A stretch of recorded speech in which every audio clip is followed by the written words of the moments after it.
الصلاة. أول حاجة تبدأ بيها يومك هي صلاة الفجر. اللحظة دي هي اللي بتفتح لك بركة اليوم كله.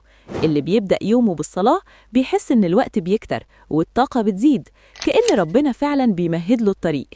وبعد الفجر ما تروحش تنام على طول، استغل الجو الهادي ده. ممكن تراجع حاجة بسيطة أو تكتب خطة اليوم، تشوف عندك إيه مهم وإيه اللي ممكن تأجله. استغلال وقت الطريق.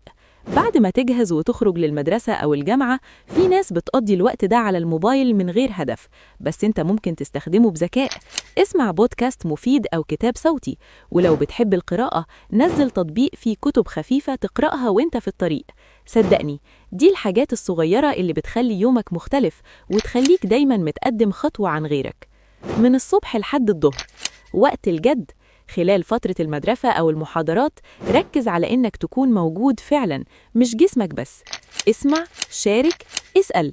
كل دقيقة تركيز بتوفرها دلوقتي هتقلل وقت المذاكرة بعدين.